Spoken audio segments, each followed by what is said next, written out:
Para los que nos dedicamos a la gestión y la formación en riesgos, sería mucho, pero muchísimo más sencillo disponer de una única medida como las físicas, pero no, lamentablemente este no es el caso.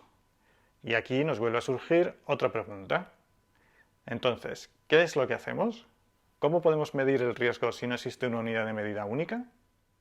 Pues la respuesta es que lo vamos a medir o valorar o estimar a través de los dos atributos que hemos visto anteriormente en la propia definición, la probabilidad y el impacto. Es decir, que para poder valorar adecuadamente un riesgo hay que valorar primero, de manera correcta, la probabilidad o la posibilidad de que suceda y, por otro lado, el impacto que podría tener si sucediera. Ahí es nada. Calcular probabilidades e impactos parece sencillo, pero no lo es en absoluto. Y eso explica en muchos casos los sonoros fracasos que hemos visto de modelos aparentemente bien construidos para la gestión de riesgos. Porque en realidad, ¿cómo realizar un cálculo adecuado de probabilidades sobre sucesos desconocidos o sobre los que no tenemos ningún tipo de información histórica o precedente para inferir o que son totalmente inesperados?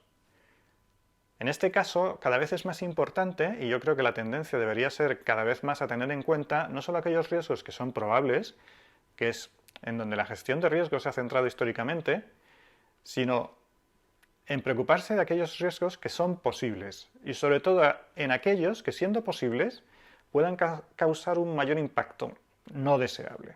Es decir, vayamos cada vez más hacia una gestión de riesgos y hacia una estimación de impactos que es más sencillo que a una gestión de probabilidades.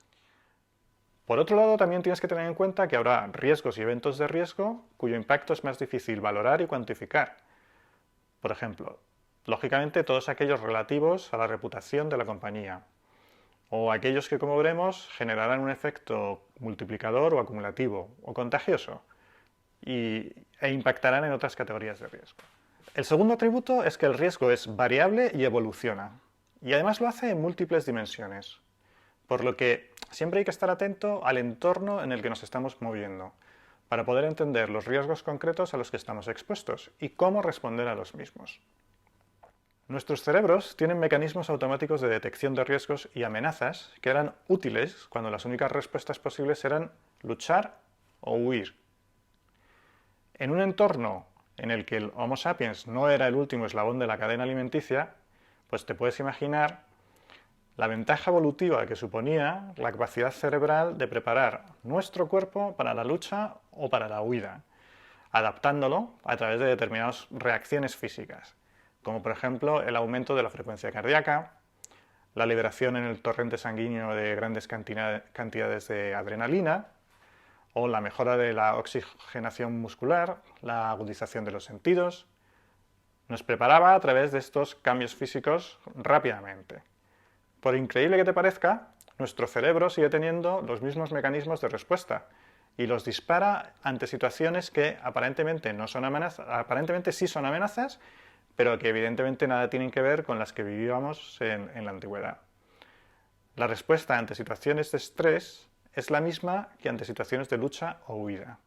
Y sin embargo, los riesgos evidentemente son absolutamente distintos. Pero no hace falta irnos tan lejos en el tiempo para entender que el riesgo y los tipos de riesgo han ido evolucionando en la misma medida en la que han ido evolucionando el hombre y el desarrollo tecnológico. Podemos encontrar multitud de ejemplos, pero antes de la era de Internet no había ninguna o muy poca preocupación por la pérdida de datos industriales o personales, cuando ahora, en el siglo XXI, es una de las mayores preocupaciones de todas las áreas de riesgo y de los consejos de administración, el manejo de los datos personales. Tampoco había mucha conciencia sobre el cuidado del medio ambiente hace, por ejemplo, 40 años.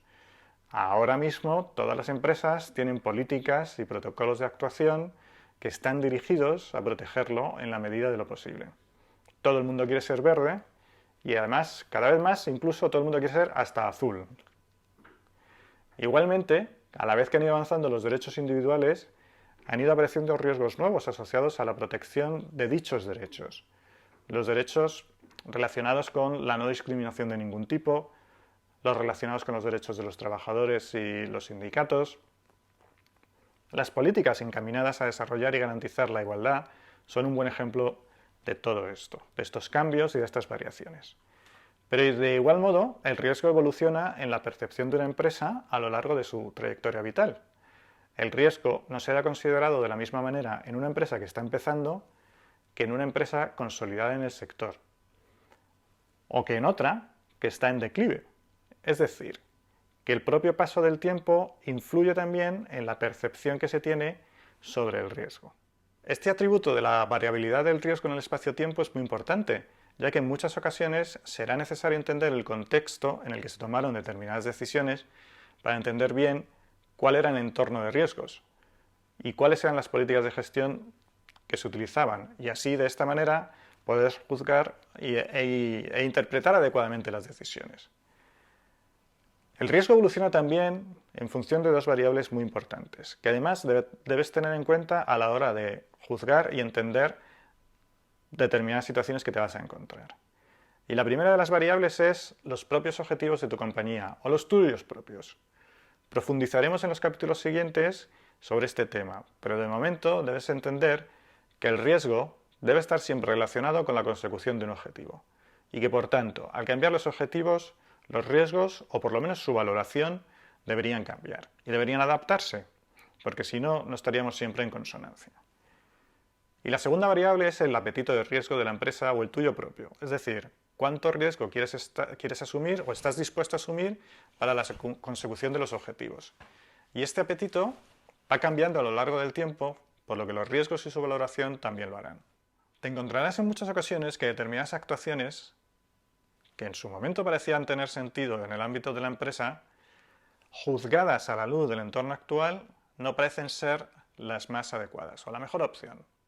Este argumento te debe valer para dos cosas. En primer lugar, aprender a juzgar y valorar las acciones y estrategias pasadas, en el caso que tengas que hacer un challenge o un desafío de las mismas. En segundo lugar, aprender a defender adecuadamente tus opiniones y recomendaciones en el momento actual. Y además anticipar cuáles deberían ser los próximos pasos en tu compañía.